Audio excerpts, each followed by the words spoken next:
Donc bonjour. Donc je vais vous parler d'un autre volet du PTCC, le volet formation. La session va se dérouler en deux temps, puisqu'il y aura aussi Pierre Victor qui va parler d'un logiciel qui pourra être utilisé dans le cadre de ce volet. Alors, les objectifs du volet formation, c'est la construction de deux offres de formation, une qui est adossée à la recherche et une autre qui est plus spécifique sur CyberRange. Et donc, par rapport à ça, on a développé en fait deux outils spécifiques que je vais vous présenter. Il y a un aspect aussi de sensibilisation au métier de la cybersécurité, avec notamment une collaboration avec le campus cyber national, sur la plateforme Evolution que je vous présenterai aussi rapidement. Alors, donc la première offre de formation, donc c'est une offre de formation qui est adossée à la recherche, qui consiste en fait à construire, à financer en fait la construction des supports de formation, donc des supports de formation issus de la communauté académique. Donc on vise la formation continue, les entreprises et les organismes publics, donc notamment les ingénieurs, les chercheurs et les dirigeants. Et donc on a différents formats, donc les modules de formation, des MOOC ou les EPOC qui sont des applications pour téléphone mobile. Voilà, donc en fait on fonctionne sous forme d'appel à propositions. Il y en a 3 qui sont prévus sur toute la durée du programme. Et il y a pour chaque appel à proposition des thématiques spécifiques qui sont définies. Donc les porteurs sont les universités, les écoles, les organismes de recherche. Et on utilise un mécanisme de convention de reversement avec l'employeur de l'auteur. C'est-à-dire qu'on fait un contrat entre INRIA, opérateur du programme, et puis l'employeur de l'auteur. Et donc on finance jusqu'à 35 € pour les modules de formation, 90 pour les MOOC et 60 € pour les applications pour téléphone mobile. Et à cela, en fait, dans ce financement, y compris un kit de promotion du support. En contrepartie, en fait, on demande que le PTCC soit mentionné dans tout ce qui est communication. Et on demande aussi qu'il y ait une licence qui permette au minimum à un organisme de formation public d'utiliser ce support dans le cadre de la formation initiale. Donc on en est où au niveau de l'avancement? Donc il y a un premier appel qui a été publié, qui s'est clôturé début janvier. Le prochain appel est prévu bientôt, là, et il y en aura un autre à la fin de l'année.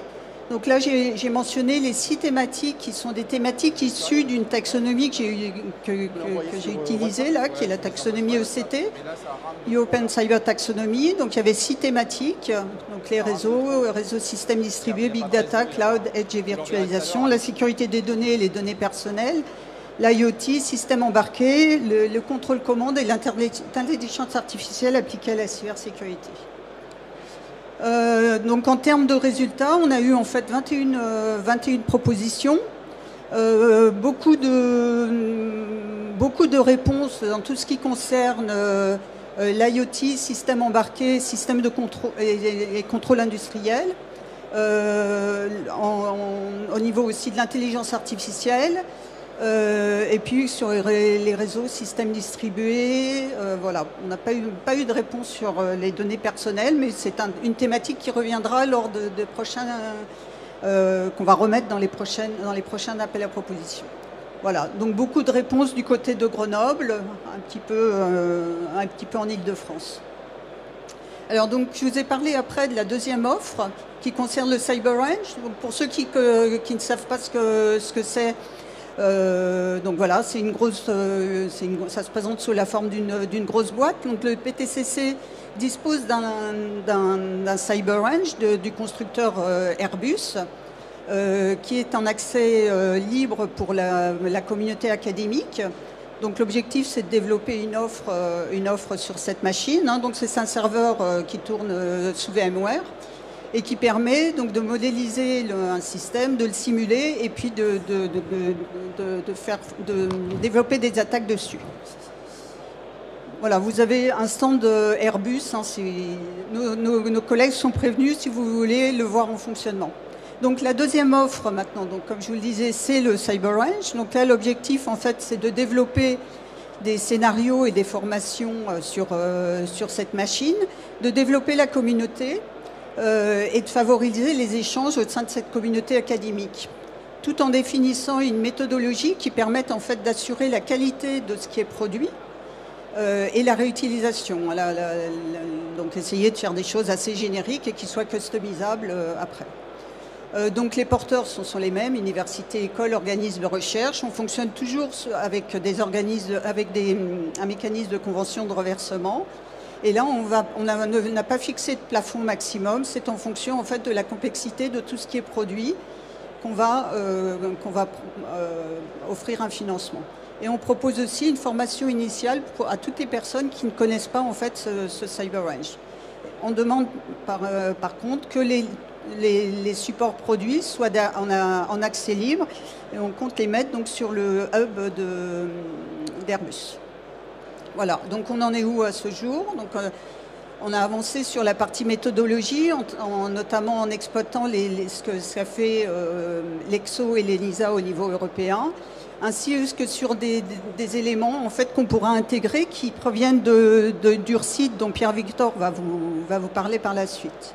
Voilà, et l'objectif, c'est de développer en fait une gamme de formations et de scénarios qui vont de la sensibilisation à des formations avancées avec des CTF ou des scénarios Blue Team, Red Team. Voilà. Par ailleurs, je vous ai parlé donc de ce que le PTCC faisait en termes de collaboration avec le campus cyber national. Donc en fait, on a travaillé sur une plateforme qui s'appelle Evolution. Vous pouvez vous connecter, elle est en accès libre et elle permet en fait pour chaque organisme de proposer en fait son offre de formation, de faire la promotion de tout ce qui est offre d'emploi, donc que ce soit des stages, des doctorants, des thésards, des ingénieurs, des postes de chercheurs.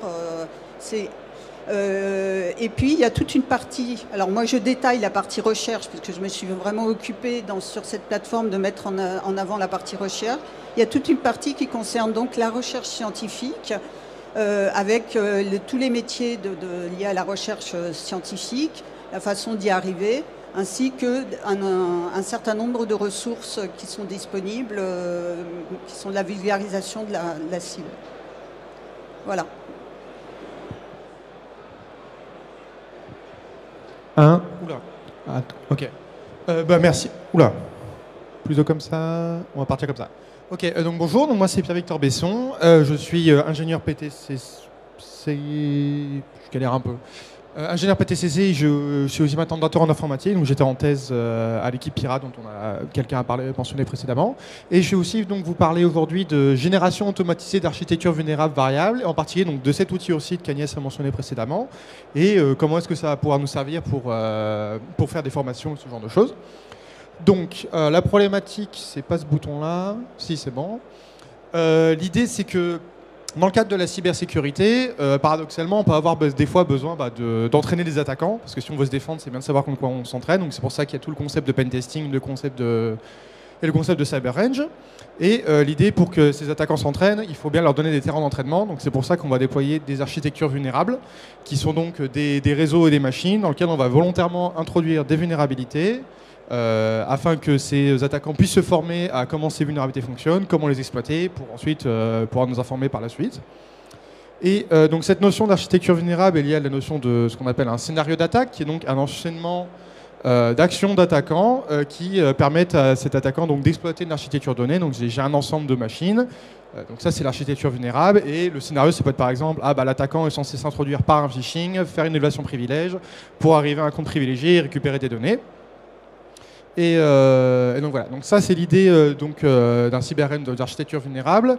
Et pour une personne qui design ces architectures, c'est important d'avoir de la variabilité. Parce que si moi je suis un attaquant que je veux me former, on me donne une architecture vulnérable, je l'exploite, j'ai appris des choses, mais je ne peux pas la refaire. Enfin, si je la refais, ça n'a pas d'intérêt pour moi, j'ai déjà tout appris. Donc, il y a une importance de pouvoir être capable de déployer les architectures vulnérables variables, mais changer une architecture donnée, ça prend du temps, ça demande de l'énergie, surtout si la description est faite à un niveau assez bas, où on décrit toutes les machines une par une, quelle vulnérabilité il faut mettre, quel software, quel utilisateur, quel mot de passe, ce genre de choses. Si je veux modifier cette description, ça me prend du temps. Et donc nous, en particulier moi pendant ma année de travaux de thèse et maintenant dans la suite, on s'est intéressé à comment est-ce qu'on pourrait plus automatiser ce processus pour apporter automatiquement de la variabilité dans les architectures vulnérables qu'on déploie. Et c'est donc là que s'introduit l'outil Ursig que j'ai développé durant ma thèse et qui est toujours utilisé sous développement. L'idée de cet outil, dans les grandes lignes, c'est qu'on va avoir une unique description au niveau d'une architecture vulnérable qui est plateforme agnostique et qui ne s'intéresse pas trop aux détails d'implémentation. Mais à la place, on se concentre sur les actions d'un attaquant décrites à un assez haut niveau de description. Et à partir de ce haut niveau de description, on est capable de raffiner cette description en plusieurs implémentations différentes de ce scénario. Donc à un bas niveau qui correspond tout au scénario originel, mais nous d'un point de vue designer on a juste besoin de désigner le haut niveau, donc c'était plus simple pour nous. Donc comment est-ce que ça fonctionne tout ça? Parce que je vous parle de haut niveau, bas niveau. Je vais faire un petit aparté rapide sur la matrice MITRE-ATT&CK, que certains d'entre vous peut-être connaissent. L'idée de la matrice MITRE-ATT&CK, c'est une nomenclature du MITRE. Donc le MITRE, c'est une organisation / entreprise américaine qui fait beaucoup de choses en cyber, mais en particulier, donc, ils ont la matrice MITRE-ATT&CK qui permet de décrire des actions d'un attaquant à plusieurs niveaux de description. Donc on a le niveau tactique, c'est vraiment entre guillemets très vague, c'est privilege escalation, initial access, ce genre de choses. Niveau technique, on descend un petit peu en dessous, comme par exemple à la tactique privilege escalation, il y a tout un ensemble de techniques, par exemple la technique exploitation for privilege escalation. Donc on rentre quand même pas dans les détails techniques, on ne dit pas quelle architecture, quelle vulnérabilité, quoi que ce soit, mais on comprend ce que l'attaquant essaie de faire à ce niveau de description. Et enfin, il y a le niveau procédure, là c'est vraiment, on met les mains dans le cambouis, c'est une procédure qui correspond à cette technique, c'est il faut exploiter la vulnérabilité CVE, cette CVE, et qui cette CVE, elle correspond à tel type d'OS, tel type de software, ce genre de choses. Et donc comment est-ce qu'on utilise cette matrice MITRE-ATT&CK dans ces travaux, et donc dans cet outil Ursig que je vous présente. Donc en résumé, d'abord, on est capable de modéliser des scénarios donc à un haut niveau de description, qu'on appelle le niveau technique. Donc on représente une architecture comme un graphe d'attaque. Donc un graphe, c'est des nœuds, c'est des transitions. Les nœuds de ce graphe correspondent à pour ce qu'on appelle des positions d'attaque. Donc c'est des couples user-machine qui correspondent en gros à vous êtes log en tant qu'utilisateur sur une machine donnée. Et l'attaquant, il va se balader de position d'attaque en position d'attaque. Donc il va changer de compte et se changer de machine en prenant donc des transitions qui correspondent donc, qui sont labellisées donc par des techniques attaques. Donc c'est un niveau de description assez élevé. Et aussi certaines de ces transitions vont donner à l'attaquant des informations, donc des mots de passe, des clés, ce genre de choses, qui pourront lui être utiles pour la suite. Et donc ce haut niveau de description, il est intéressant d'un point de vue designer parce qu'on est donc au niveau technique. Donc on va dire des choses par exemple exploitation for privilege escalation. Et c'est pratique, je n'ai pas besoin de spécifier directement quel type d'OS, software, ce genre de choses je dois installer. Mais à un moment, je dois quand même faire des choix. Je ne peux pas juste dire à mon outil de virtualisation déploie-moi quelque chose qui est vulnérable à cette technique. Il lui faut des détails, il faut savoir quoi installer. Et c'est donc là qu'on a donc un deuxième niveau de description, donc bas niveau, ce qu'on appelle donc description au niveau procédural. L'idée étant que j'ai mon scénario au niveau technique ici. Donc là, j'ai fait un scénario très très simple. Deux positions d'attaque, c'est une machine. Il faut passer de l'utilisateur 1 à l'utilisateur 2 en faisant une élévation de privilège. Et l'idée, c'est que pour chaque technique, on a une bibliothèque de procédures qu'on a implémentée, qui est donc plusieurs manières d'implémenter cette technique. Donc là, c'est deux CVE différentes, par exemple, qui toutes les deux amènent à une élévation de privilèges. Et chacune de ces procédures est accompagnée peut requérir des configurations spécifiques. Donc la procédure dit il me faut tel OS, tel software, ce genre de choses. Et l'idée, comment est-ce qu'à partir de cette unique description à haut niveau, je passe à plusieurs descriptions à bas niveau, je prends des procédures pour chaque technique. Donc là, par exemple, avec cet exemple très simple, j'ai un scénario haut niveau et je le convertis en deux scénarios bas niveau parce que je ne prends pas les mêmes procédures à chaque fois. Il y a quand même une subtilité cependant dans le choix de procédure qui est que, donc là dans cet exemple très simple ça marche très bien, mais si dans un scénario en pratique on a beaucoup plus de positions d'attaque et beaucoup plus de transitions, ce qui fait que si je choisis mes procédures pour chaque technique n'importe comment, je vais avoir des problèmes. Parce qu'on peut avoir des incompatibilités entre procédures, parce que par exemple si sur une machine j'ai deux transitions et il y en a une, je prends une procédure qui n'a du sens que sur un Windows et l'autre je prends une procédure qui n'a du sens que sur un Linux, ça va pas marcher. Une machine ne peut pas être sur Linux et Windows en même temps a priori. Et c'est donc là qu'on a donc l'outil Ursid, il y a cet algorithme de raffinement procédural qui donc permet pour un scénario décrit au niveau technique de raffiner ce scénario en plusieurs descriptions au niveau procédural, donc bas niveau, et de faire ça d'une manière que le choix de procédure ait du sens. Donc c'est un algorithme de backtracking et de résolution de contraintes. Et donc à partir de ça, en résumé, qu'est-ce qui fait cet outil? On a nos scénarios au niveau technique, on raffine au niveau procédural. Comme on a fait tous ces choix de procédure et que chaque procédure indique « Ah, je dois être installé sur tel OS, il me faut tel software, tel fichier pour être exploité », j'ai assez d'informations en sortie pour pouvoir décrire l'architecture que je dois déployer. Donc on convertit ça en playbook Ansible, qui seront ensuite par exemple utilisés en combinaison avec Vagrant pour déployer les architectures virtuelles. L'idée étant qu'en sortie, donc, on a un réseau virtuel qui est configuré pour être vulnérable à toutes les procédures qu'on a choisies durant notre raffinement, et dans toutes les variations différentes qu'on a, toutes ces variations correspondent au même scénario original, donc les mêmes techniques d'attaque, mais différentes procédures. Et donc, où est-ce que c'en est cet outil actuellement? Donc ça, c'était mes travaux de thèse. Et l'outil est toujours utilisé actuellement. Donc, comment est-ce qu'on peut s'en servir? On peut déployer des architectures vulnérables en local, donc avec du Vagrant et du VirtualBox. On peut les déployer sur le cloud, donc avec du OpenStack. Et on a des projets dans le futur, donc faire du Proxmox, du GNS3, et aussi d'implémenter ça pour le CyberRange dont Agnès vous parlait avant. Et donc cet outil, c'est un outil qui est disponible en ligne, qui est toujours utilisé par l'équipe Pirate et encore sous développement. Licence GPL3, il y a aussi un paquet Python qui est en cours d'utilisation. Et donc en conclusion de tout ça, c'est un outil, je fais que le répéter, c'est vrai, mais qui est toujours en développement ATIC et des ingénieurs sur le coup, dans le cadre de l'INRIA, de l'IRISA et de Centra Supélec. Donc cet outil est utilisé soit pour de la recherche et des événements de type CTF, donc par exemple l'INRIA Rennes a développé cette année, donc dans le cas du Brest CTF 2025 à Rennes, il y a eu un stand qui a été un des exercices a été fait en utilisant Ursid. En 2024 aussi, celui-là j'en ai fait partie. C'est aussi un outil qui peut être utilisé pour l'enseignement. Donc, par exemple, il y a des TP à Centra Supélec qui sont faits en utilisant cet outil pour faire du pentesting web pour des étudiants. Et aussi également pour faire des formations. C'est un outil dont on compte se servir. Et donc voilà, j'ai mis mon contact ici. De toute façon, on sera ici dans l'après-midi. Et si vous avez des questions sur cet outil ou comment s'en servir, si vous voulez y contribuer, quoi que ce soit, mon mail est ici. Et voilà, merci de votre attention. Eh ben, on peut vous applaudir. Alors, Pierre-Victor, vous avez parlé quand même assez vite. Ouais, j'étais pas où. Donc, vous avez gagné du temps, c'est super. Peut-être quelques questions de la salle, notamment sur la partie formation. Vous avez donné probablement des durées. Ou est-ce que vous avez parlé des durées de formation? Combien de temps ça dure, finalement, quand on rentre dans un dispositif? Est-ce qu'il y a des formations plus ou moins courtes? J'ai vu que vous aviez aussi des MOOC. Voilà.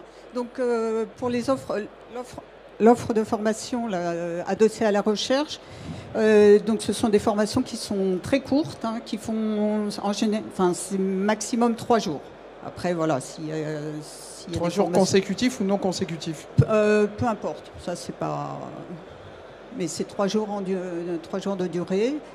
Bon, les MOOC, il n'y a pas de limitation, évidemment. Voilà. Les MOOC sont en français, en anglais? Peu importe. Ok. C'est l'un ou l'autre, pas de langue autre que le français ou l'anglais. D'accord. Je me permets de poser les questions, c'est une question d'accessibilité derrière et de voir comment on l'intègre. Vous évoquiez aussi toute la partie travail que vous réalisez aujourd'hui avec les établissements et plus particulièrement les enseignants. Est-ce qu'aujourd'hui c'est un développement que vous faites en France? Est-ce que c'est quelque chose que vous proposez aussi à l'étranger? Alors pour l'instant c'est juste en France, c'était dans l'école où j'étais en thèse à Centra Supélec à Rennes, mais pour l'instant c'est en France, ouais. Ok, et vous avez des opportunités justement dans d'autres établissements? On en a quelques-unes, on avait quelques professeurs qui étaient intéressés, alors je suis... oui, il y a quelques projections encore, ouais. Ok. Donc l'objectif, voilà, c'est aussi d'essayer d'intégrer progressivement Ursid en fait dans toute l'offre de formation qui va être développée pour la partie CyberRange. Donc au niveau de méthodologique, par exemple, de s'inspirer de tout ce qui a été fait dans Ursid pour la modélisation sous forme de graphe, qui est assez spécifique quand même, qui a des particularités. Et puis après les composants logiciels au fur et à mesure qui vont qui vont être avec des nouvelles fonctionnalités. Alors, je vais poser une question de béotien, mais est-ce que parfois pour rentrer chez vous dans la partie entrepreneuriale, il faut avoir suivi certaines formations qui se font chez vous? Non. Non, il n'y a pas d'exigence particulière. Non, je pose la question parce que parfois, il y a effectivement des prérequis particuliers. Par contre, est-ce que vous vous servez, entre guillemets, de la détection des personnes que vous voyez en formation pour potentiellement leur proposer de rejoindre la partie accompagnement à l'incubation? Oui, il y a des échanges dans les différents volets du PTCC. C'est pas parce qu'on est dans la cyber que tout est cloisonné. Voilà. C'est pas cloisonné.